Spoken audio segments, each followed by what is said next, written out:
గోదావరి మాతకు కాళేశ్వరం ప్రాజెక్టు విషయంలో కేసీఆర్ చేసిన పాపాలు మన్నించడం ఇష్టం లేకనే వరదలతో ఉగ్రరూపం దాల్చి కేసీఆర్ గాని వాళ్ళ ప్రపంచం ముందు దోషిగా నిలబెట్టింది. ఎవరైతే కేసీఆర్ గారు అపర భగీరథుడు, దీనికి మించినటువంటి మరి సైన్స్ టెక్నాలజీ లేదని చెప్పిన వారికి అది వండర్ కాదు, బ్లండర్ అని తేలిపోయింది. కాళేశ్వరం గురించి డిస్కవరీ ఛానల్లో పెద్ద ఎత్తున ప్రచారం జరిగేసరికి అద్భుతమైన ఇంజనీరింగ్ అని చెప్పి కొనియాడారు. నదులకు నడపనేపిన మహానాయకుడు, అపర భగీరథుడు మరి కేసీఆర్ అని చెప్పి, అటువంటిది కాళేశ్వరం ప్రాజెక్ట్ అని చెప్పి విస్తృత ప్రచారం చేసుకున్నటువంటి అధికార పార్టీ నాయకులు తన మాయ మాటలతో, అసత్య ప్రచారాలతో ప్రజలు మోసం చేయడమే కాకుండా డిస్కవరీ ఛానల్స్ అయితే కూడా మోసపోయింది. చివరికి కాళేశ్వరం పంపు సెట్లు, ఆ పంప్ హౌస్ లో వరదలో మునిగిపోయేసరికి డిస్కవరీ ఛానల్లో కూడా కాళేశ్వరం ప్రాజెక్టుకు సంబంధించినటువంటి డాక్యుమెంటరీ మరి మటుమాయమైపోయింది. ఆ ట్విట్టర్ ఖాతాను కూడా తొలగించే పరిస్థితి వచ్చిందంటే మరి ఈ వరదలు రావడంతో కాళేశ్వరం ప్రాజెక్టులో జరిగినటువంటి అవినీతి, మరి కేసీఆర్ చేసినటువంటి ఈ యొక్క అవినీతి పెద్ద ఎత్తున డిస్కవరీ మరి జరిగింది. అందుకనే ఈ కాళేశ్వరం ప్రాజెక్టు ద్వారా తల ఎత్తుకొని లేని పరిస్థితి.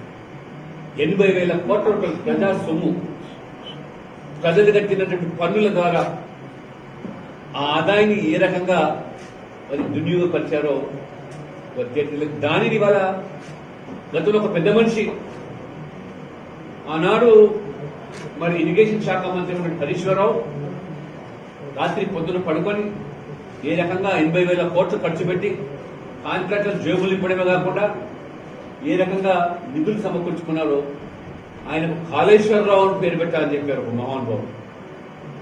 ఇప్పుడు మరి కాళేశ్వరరావా, కాళీ ఈశ్వరరావా? ఈ ప్రాజెక్టు ద్వారా తెలంగాణ సంపద ఏ రకంగా భుగిపాలైందో మరి మా నారాయణ గారు చెప్తున్నాడు. కాళేశ్వరరావు మాత్రం కాదు, కాజేశ్వరరావు అని ఏ రకంగా కాజేసినారు.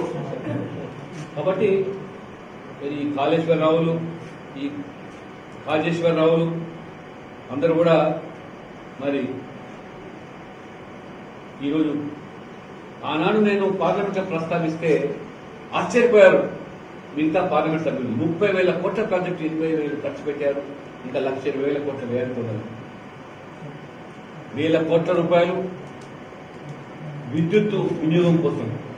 ఇది ఎంతవరకు ఆ సాధ్యాలు, ఒక ఎకరా సాగు చేయడానికి ఎంత వ్యయం అవుతుంది, ఎంత విద్యుత్ ఖర్చు అవుతుంది, ఎంత పంట సాగులోకి వస్తుంది, ఎన్ని ఎకరాలకు ఈ నీరు పారుతుందంటే అంత కూడా ప్రశ్న, ఒక ప్రశ్నార్థంగా మిగిలిపోయింది.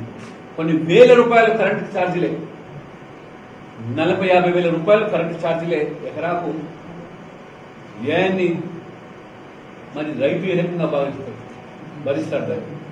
అందుకని ఈ ప్రభుత్వం రైతు వ్యతిరేక ప్రభుత్వము. రుణమాఫీ అన్నారు, రుణాన్ని మాఫీ చేయకుండా, 1,00,000 రూపాయలు కూడా మాఫీ చేయకుండా వడ్డీల మీద వడ్డీ పెరిగి రైతులు నడ్డి మెరుగుతా ఉన్నది. అసలు లేదు, వడ్డీ లేదు, అప్పులు పుట్టడం లేదు. బ్యాంకులు ఎవరు కూడా మరి వారికి మొత్తం బ్లాక్ లిస్ట్ లో పెట్టి అప్పులు ఇచ్చే పరిస్థితి లేదు. ఉచితంగా యూరియా పంపిణీ అన్నాడు, ఆ ఊసే లేదు.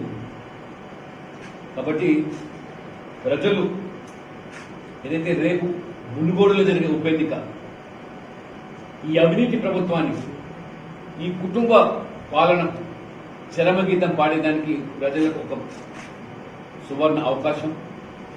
ఏ రకంగా దుబ్బాక, హుజురాబాద్, జిహెచ్ఎంసీ ఎన్నికల తీర్పునిచ్చి ధర్మాన్ని గెలిపించారో అదే పంతాలో మునుగోడులో కూడా ప్రజలు ఎన్ని వందల కోట్లు అధికార పార్టీ ఖర్చు పెట్టిన ప్రభుత్వ పరంగా, పార్టీ పరంగా ప్రజలు ధర్మాన్ని గెలిపిస్తారని, ధర్మం వైపే ఉంటారని, ఈ అవినీతి పార్టీలు అన్ని ఏకమైన కాంగ్రెస్, టీఆర్ఎస్, మజ్లిస్ ఇవన్నీ కూడా వేరు కాదు, ఒక గూటి పక్షులే. మొన్న బాహాటంగా రాష్ట్రపతి ఎన్నికల్లో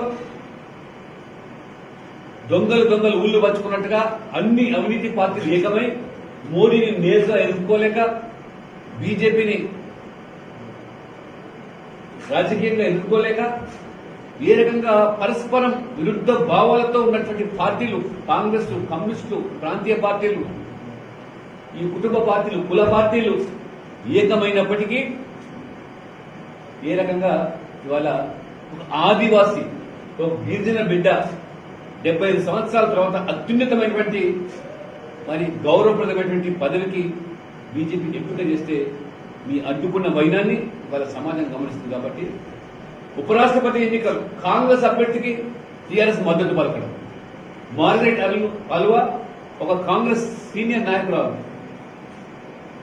బాహటంగా టీఆర్ఎస్ మద్దతు ఇచ్చారంటే టీఆర్ఎస్, కాంగ్రెస్ వేరుగా చట్టా పట్టాలు వేసుకుని తిరిగేవారు. కాబట్టి మునుగోడు ప్రజలు దయచేసి మోసపోయారు. రాజగోపాల్ రెడ్డి గారు కాంగ్రెస్ యొక్క నైజాన్ని గమనించి ఈ టీఆర్ఎస్ నేరుగా ఎదుర్కోలేని పార్టీ లోపాయికారి ఒప్పందాలతో గోపుచులాడుకుంటూ ప్రజలను మోసం చేస్తా ఉన్నారు. పొరపాటున ప్రజలు నమ్మి ఓటేసి గెలిపిస్తే 12 మంది ఎమ్మెల్యేలు పోతే కూడా కనీసం కాంగ్రెస్ పార్టీ చర్యలు. అందుకనే మోదీ నాయకత్వాన్ని తెలంగాణ కాపాడబడుతుంది. మోదీ నేతృత్వంలోనే తెలంగాణ అభివృద్ధి, తెలంగాణ వనరులు, తెలంగాణ ప్రజలకు ఉపయోగపడాలని భావించి రాజీనామా చేసి జరుగుతున్న ఉప ఎన్నిక. కాబట్టి మునుగోడు ప్రజలు, ఇది ఇద్దరు వ్యక్తుల మధ్య జరిగే ఎన్నిక కాదు, తెలంగాణ ప్రజలకు, తెలంగాణ వాదులకు, కుల్వకుంట కుటుంబం మధ్య జరుగుతున్న ఎన్నిక. కాబట్టి తెలంగాణ ప్రజలు గెలిపించాల్సిన బాధ్యత మునుగోడు ప్రజల మీదని ఒక చరిత్ర సృష్టిస్తారని చెప్పి ఆశిస్తూ ఈ మునుగోడు ఉప ఎన్నిక ఫలితం తర్వాత రాష్ట్ర రాజకీయ ముఖ చిత్రం మారే పరిస్థితి ఉంది.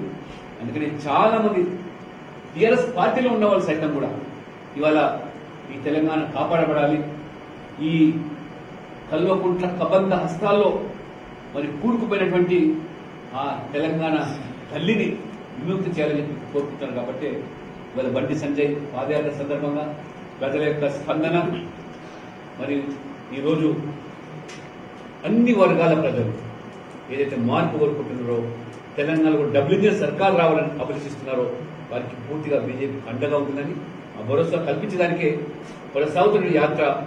మరి ప్రజలకు స్పష్టమైనటువంటి హామీ. రేపు 21వ తేదీ అమిత్ షా గారి బహిరంగ సభ మునుగోడు తెరలేకపోతున్నది.